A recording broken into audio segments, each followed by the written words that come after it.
talked a bit about the ins and outs, pros and cons of performance assessments. And now we're going to talk about how you could make them.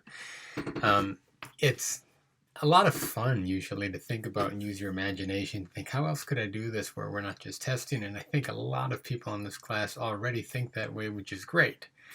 Just make sure you navigate the pros and cons. And we're going to talk about a few finer points that you should consider when you are thinking about doing project-based learning or doing some kind of performance assessments. So there are 6 steps we're going to talk about, and they involve identifying your goals, which you've all already done, so you don't really have to do this anymore. You might want to refine them or tweak them a little bit, but they should be at least 90-95% done. We're going to use those goals to create a framework. And what that does is it tells us what we all have to have our students do in order to get information about whether or not they've met our learning objectives. Again, you've done that with your assessments. You're doing the same thing here. No big surprise. Where this gets a little bit different is that you have to clarify the cognitive processes involved because it's more difficult to try to integrate what you want them to do in a real-world task that's complex than just giving them a very discrete scenario or situation or problem to solve on a paper and pencil test. So this requires a little extra thought. From that, once we think about what they're going to have to do and whether or not what I'm giving them to do is aligned with my objectives, then I have to think about what success looks like. I have to set the standard, then I develop tasks, and then I'm going to create and compile this all into a rubric that I can share with my students, maybe not, depending on what my goals are. And from this, we kind of end up with a description of everything our students need to do and a way that we're going to judge whether or not they've demonstrated mastery. So, step 1, identifying the goals. Again, I would say that this, if it's the first time teaching something, the most difficult part. Here's a sample from some science material that's online about succession. It's lesson 2 of the science on interactions in nature. So students will explain how human-caused and natural events can cause succession in an ecosystem. That's the big goal. How do things change? What causes them to change? And so on. There was a lesson before this that talked about the types of relationships that exist in ecosystems. And from that, we were talking about symbiotic relationships, predator-prey relationships, and things like that. And that's what they would be using when we're talking about changes in an ecosystem. So in addition to be using that framework, they're going to be talking about primary versus secondary succession. They're going to identify, or they will need to identify, different events that cause succession. So I need to kind of build up the background knowledge on some of these things. And then try to apply the definitions of climax, community, invasive species, and extinction to an ecosystem.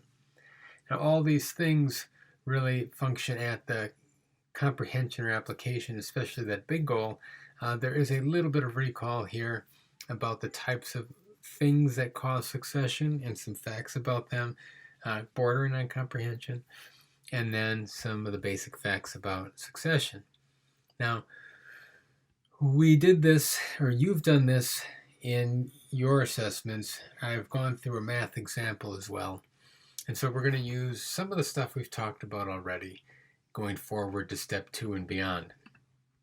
So once the goals are all set, you have it all broken down into sub-goals, the next thing you need to do is use those goals to create a framework. Now, what I have here is a basic kind of 1, 2, 3, 4 scoring rubric, where 1 is not meeting the standard, 2 is partially meeting, 3 is meeting, and 4 is exceeding. So I'm just going to take my goals and plop them in this framework. And again, this is a really simple step if you've already made your goals. And most of you are done with steps 1 and 2, really, or you can be done in about 5 minutes, if not sooner. Now, this is what it might look like with the math material, right? My overall lesson goal is right on the top. And my sub-goals become other things that I want to get some evidence on. And this really serves as the foundation for the types of tasks I'm going to give them to do. Not, again, just pure questions, especially in math, but something that is much more authentic and where they're applying whatever skill I have taught them. A second example involves the succession, right? So I want them to explain how succession occurs in an ecosystem. I remember I need that previous lesson in order to be able to do this. And so they need to describe the different types of succession, describe human causes, natural causes, and correctly apply those terms. That again is my framework, and this is going to serve as the basis for all the different things I have them do and help me figure out whether or not my goals have been met. And if not, why not? And finally, I have one more example about the social studies unit that we've looked at. So students will be able to explain why the Spanish colonists decided to develop plantations in New Spain. Why didn't they just go with some other type of economy? Well, in this case, I am focusing mainly on the geographic kind of angle for this particular lesson. I could have gone with political citizenship or a bunch of other things, but let's just say for whatever reason, this is what I'm choosing to focus on. So what does that break down into? Well, that means they need to describe the physical features of New Spain, they need to describe the climate, and they need to figure out how the social structure interacted with the land to support this approach, ultimately leading students to understand why this is the type of economy that ultimately led to slavery and everything like that was set up, where it was set up, when it was set up, and how it was set up. So these are examples of the framework. Again, very simple step. Now, where it starts to get a little more philosophical and you have to do a little more mental heavy lifting is where you start thinking about clarifying the cognitive processes. So when I think about a simple math example again, right, my overall goal, students can identify remainders in multiple data formats, meaning if I give them a word problem, if I give them manipulatives, or I give them a number sentence, they can do it. That's what I mean by different data formats. If we're thinking about what that looks like then for each sub-goal, I can break that down into a little more detail. Students will be able to use counters or manipulatives to make groups and see how many are left over.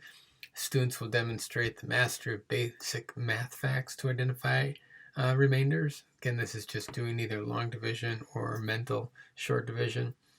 And then finally, students will demonstrate the ability to pull math facts out of word problem descriptions as well as master basic math facts to identify remainders. And these are two distinct sub-skills that are measured in this skill here, right? You could even break it down into 3 with the remainders.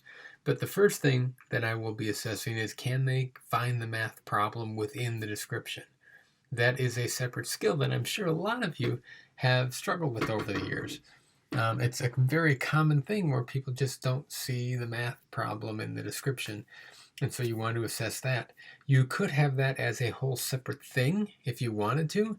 I'm keeping it lumped in together here because to meet this goal, you need to do both things, but I could even split this into sub-goals, right?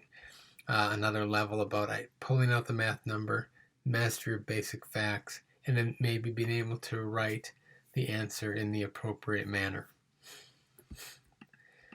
If I think about the science example, right, I'm thinking about what do they need to do in order to describe or explain how succession occurs in an ecosystem. Well, they need to be able to look at an ecosystem and identify the relationships and think about how a change from either human or natural causes is going to influence all those relationships and interactions that are going on. Specifically thinking about what are invasive species, what might go extinct, and where will it stabilize again as a climax community. And as I think about that, right, I can break that down even further into this whole idea that, okay, well, they need to describe, based on my goals, clarifying what I mean by this, what do they need to say in particular? They need to talk about what type of succession it is, either primary or secondary. That was one of my goals. They need to kind of talk about whatever I throw at them in some kind of detail, whether I give them some kind of deforestation or soil erosion or an earthquake or a tsunami or something, forest fire. All those things are things that they will have to demonstrate they know something about what they do and what type of succession will ultimately come from that. That's the integration of these different things. Finally, they also need to identify what species are invasive species, who is likely to go extinct, and what will it look like at the end when the turmoil is all done. Now, once I do that, and I think about, well, okay, so what exactly am I having them do here? And this is really about understanding the cognitive changes you want to see in your students. Then I need to identify what success looks like. And what I'm really doing here is focusing on this level 3 in the 4-3-2-1 system. You could call it a B, you could call it what it takes to get an A, but in this way, in this case, we're just using this because I think it's a little more direct in saying this is the standard that students need to hit in order to say that, yeah, they're good, they can move on. You need to think about each goal and what is that going to look like, right? So for math, maybe you just toss some percentages in there and you say, well, for the overall goal, they need to get 85% or better on all the sub-goals. Sub-goals themselves are all 85. They could be 90. You could mess with these, and we'll do this when we talk about grading a little bit. Where do you draw that line? It's somewhat arbitrary, but it shouldn't be 100% in most cases, although some people argue that it might. And it shouldn't be 0, right? And it might depend on your students. So where you set that bar is going to be that level 3 of any rubric or performance description that you are going to make. If we're thinking about the science example, well, in this case, right, I need to think about where I would say draw that line between meeting it and not. And so my description might read something like students will account for most or all significant impacts between the environment and the organisms to describe the new state of the ecosystem after the change occurs. Now, that all or most is vague, and sometimes you like that because it allows you to be flexible, but of course, that will lower your intra-rater reliability. You are likely to be less consistent with yourself if you don't really think through the rules. And so this whole process, there are really two things. One is to clarify what in the world you're doing, because it's really easy to get distracted. And it's also trying to get you to think about policies and procedures for both developing the skill and measuring the skill so your reliability and validity can be better. Now, once you identify what success looks like, and again, here I have varying percentages, I can modify those descriptions, but I really need to think about, what amount of, or what level of performance is good enough to pass, and what isn't, and what ultimately would be terrible and doesn't give me any evidence that you know anything, right? Once you're done with that, then you need to start thinking about the tasks that you're going to have them do. And so just using the science example here, because this will take a little bit longer, as I think about this, right, in order to demonstrate that they can describe succession, I need to give them an ecosystem. Because it's an application goal, it has to be an ecosystem they haven't seen before. I need to give them all the information they need in order to work with it. And then I need to give them some kind of change or couple changes, maybe one human-caused, one natural. And then I need to make sure that everything that they are going to need to demonstrate is right at their fingertips. And now that breaks down into this idea of I need to think about the particulars and how they're going to demonstrate that they understand or can apply this information to this whole scenario. So, right, one element is that they need to talk about succession. And I'm thinking about some kind of, I need to back up here actually. Succession is differentiated into two different types in this material, primary and secondary. Primary, they define as being very slow and starts with bare rock. Secondary succession in this material starts with soil present and is relatively fast. And so I have to think about what is the time frame that we're working with. right? I'm going to have them describe changes in how things stabilize after a week, after a year, 5 years, 10 years. So I need to think about that, right? I will also need to think about the types of succession that I'm going to give them, and I'm going to have them describe their characteristics to, again, demonstrate that they've mastered my goals. So when I say a forest fire, they're going to have to describe what happens in a forest fire. If I say that there's pollution from a factory and acid rain is caused, they need to tell me something about that. Finally, I need to make sure that within my materials, there are some organisms that would go extinct. I do introduce an invasive species, animal or plant. Could even be humans, maybe, right? We don't think of ourselves that way. And then thinking about, again, with that time frame, what it's going to look like in 5 years, and what would the new relationships that are stable be after all is said and done. Now, when we think about then further development, I can start kind of describing or coming up with scenarios that I could give them. And again, this is different depending on whether it's math, science, social studies, and so on. But here's an example, right? So this is a prompt. I could say that, imagine that you're on this island and there's a business on a nearby island that decides they need to sell lumber from the island, and the island undergoes deforestation. And I give them my time frame, I give them some details, and they have to then use this information to demonstrate everything we're talking about. I will give them additional prompts, and I'll show you those in a minute. But this is the basic idea.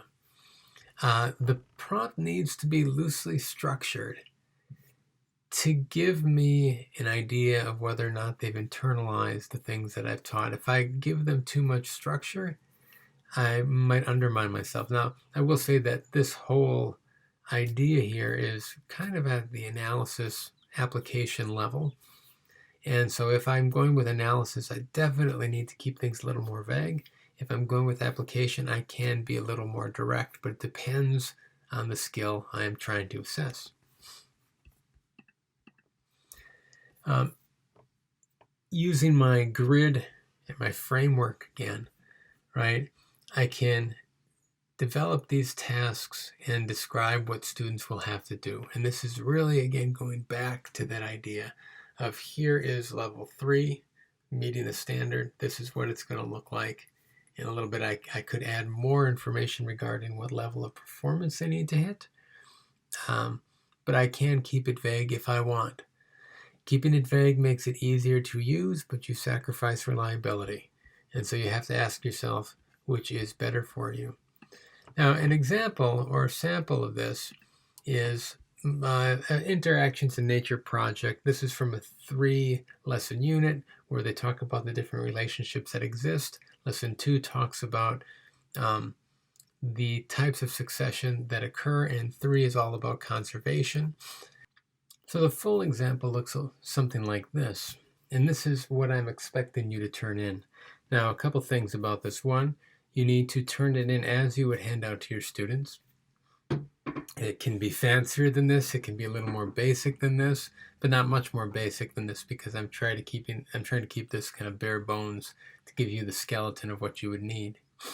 So one requirement is that it needs to cover all 3 lessons. So one of the things you're going to be doing is making that 3rd lesson set of goals, 3rd assessment for that lesson.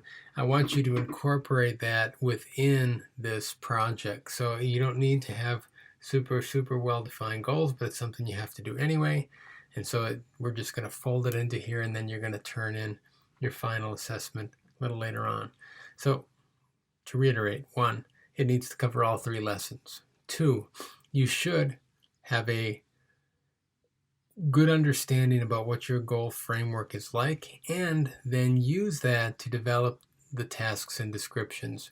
So this first part that is in blue is all about the first lesson in my assessment. Okay. As I go through, if I look at the red part, now I'm talking about succession or lesson 2. Step 4, also talks about succession and applying those ideas. Step 5 is about lesson 3, and in this lesson, or this unit I should say, lesson 3 is all about conservation and reclamation. So again, this idea of what can we do if we want the environment to stay the same? What can we do if we want to change it for the better? Or usually the better for us, but sometimes for the better for other organisms as well. I have checklists or check boxes under each case about what exactly they need to do. And so if we look through this, right, the first thing they need to do is pick an ecosystem. And they can pick anything. I'm allowing them to have some choice. And this, of course, is going to give me an alternate form reliability issue, but I'm willing to roll with that risk. The second step is all about them building an ecosystem. So they're going to pick an ecosystem, and then they are going to construct one that has all the relationships we need. Different types of symbiosis, predator-prey relationships, competition, and then adaptations that animals have. So they need to build their ecosystem, and these are the check boxes of all the sub-skills from lesson 1 they needed to demonstrate. If we look at step 3, I should point out also, I added in something else for them to be able to exceed the standard. And one of the things about the 4-3-2-1 system is that if you want to give anybody a 4, it usually just isn't 100%, because oftentimes that is your standard. You need to build something in for them to do that goes a little bit beyond. So if you want to do that, you can. I'm not requiring it at this point. If we look at step 3, we're looking at lesson 2, and I want them to talk about a natural change and a human-caused change. And then I want them to create a new version of that ecosystem that reflects the changes that have occurred over 6 months after whatever it is that had happened to this place. They need to provide an overall description and an explanation of how each population of organisms has been affected. Okay, and I give them a few more details. Finally, to hit the last lesson, identify 3 ways that humans can put the ecosystem back to how it was in the first stage. And in some cases, maybe they can't. Provide a list of recommended changes that will restore the ecosystem to its original state. And then I break that down into identify 4 different types of pollutants. You can do 6 if you want to get bonus points or hit that level 4. Talk about the different ways that they've described ecosystem management in terms of reducing, reusing, and recycling. And then ultimately talking about, again, how will these changes impact the ecosystem. Now, this is a week-long project because it takes a lot of work. It would be a lot of fun, and if you had students present or create little short videos, that would be pretty cool to watch as well. And you probably learn a lot more, and it probably sticks a lot more when you have to do something like this rather than just taking multiple choice quizzes. So the quality is a lot better, and you're integrating process and product and all that great stuff, right? So anyway, that's an example of what I want you to turn in. Give me the background, the description of what you want them to do, what's the context, what's the backstory, and then a list of tasks broken down according to your framework that tells them exactly what they need to do in order to demonstrate mastery of the goals that you have for them. I'm sure that there will be some questions on this. Feel free to send them to me via email or whatever other means through Canvas you want to go. So going back then to performance assessments and the options that you have in general, you can have them do anything. You can have them write a play, you can have them make a movie, you can give them a real world task, or you can design a game, right? You could have them do real world research, actually go out in the field and do something. Whatever you have them do though, it needs to elicit the same skills, the same knowledge. You can have a really fun assessment that people learn a lot, but it might not be aligned to what you are trying to teach them. And so it's a valuable learning experience, but you're out of alignment, and that's not necessarily a good thing because you're held responsible for teaching them stuff. Once you're done with deciding your goals and everything and deciding the form it's going to take, you can introduce a few more performance criteria. So if you're going to have them give a presentation, you can grade them a bit on how they present, but that should be a very, very, very small percentage, unless you're going to take time out to teach that. Likewise, if you're going to have them make a video presentation, don't talk about the editing quality or the transitions or their storyboarding. I don't know what you would have them do. But that again should be a very small part, if anything. You can keep it out completely because you are really just concerned about the goals in your lesson and unit. And this brings us to the final step about making a rubric. Talked a little bit about rubrics in the last videos. Here, you are using your major lesson framework to describe what students need to do. Now, you can have it, this is one that's done at the lesson level. I could collapse this all into one big chunk, and I will want your rubric to be at the, let me show you, at the whole unit level. So if you look here, right, I have my lesson 1, my lesson 2, my lesson 3.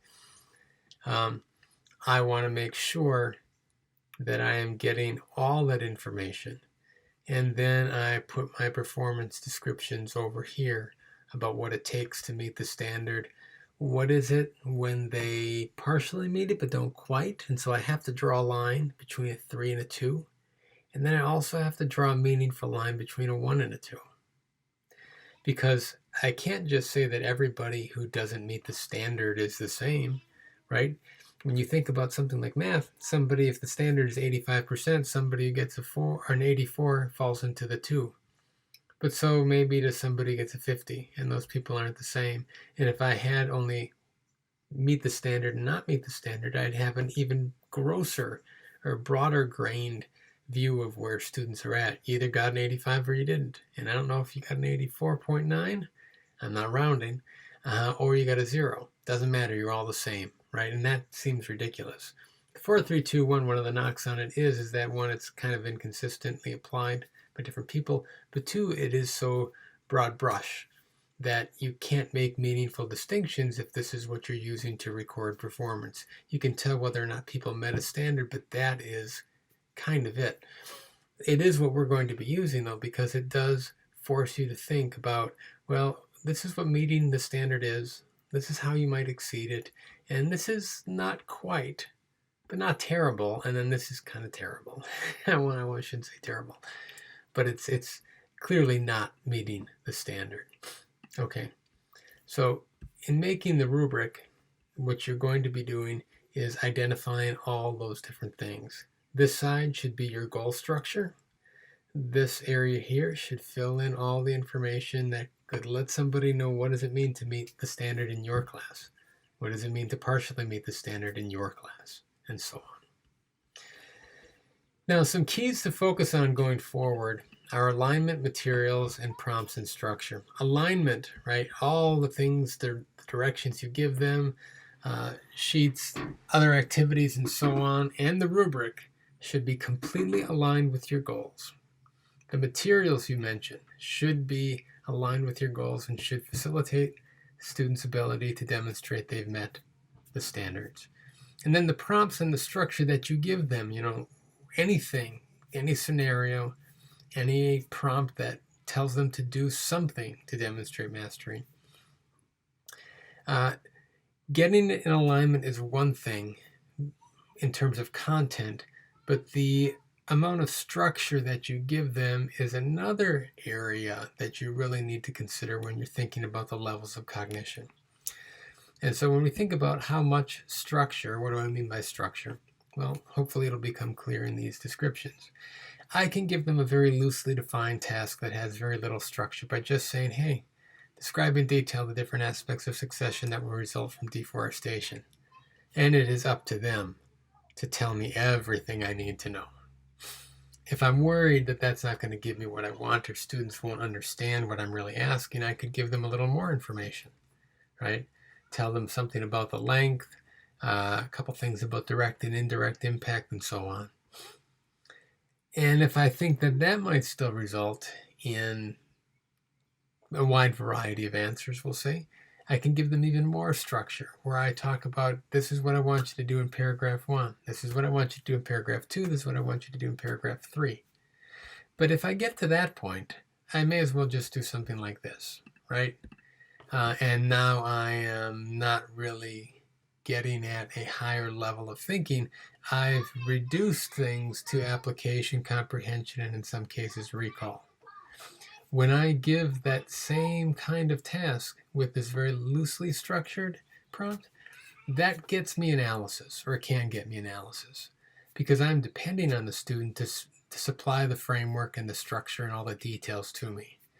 If I do something like this, I get really reliable things that are really easy to grade, but I don't know how it's organized in their heads because I just organized it for them. And so you have to be careful. When you're shooting for higher levels of cognition, you pretty much have to go with little structure, loosely structured prompts. In order to ensure that students will give you everything you need, though, you have to train them. You have to go back and forth with feedback and new attempts in order to make sure that everybody's on the same page and knows what's expected of them, and it's become internalized in their head.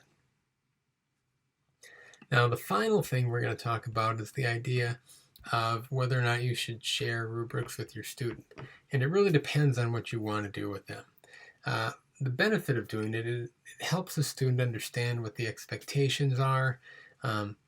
It helps the student with any kind of self-assessment and diagnosing their own strengths and weaknesses.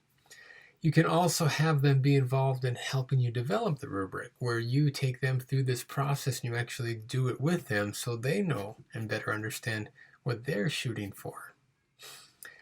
The issue is that if you share the rubric before, you are giving them the structure and you might be lessening the cognitive complexity. That's very easy to happen.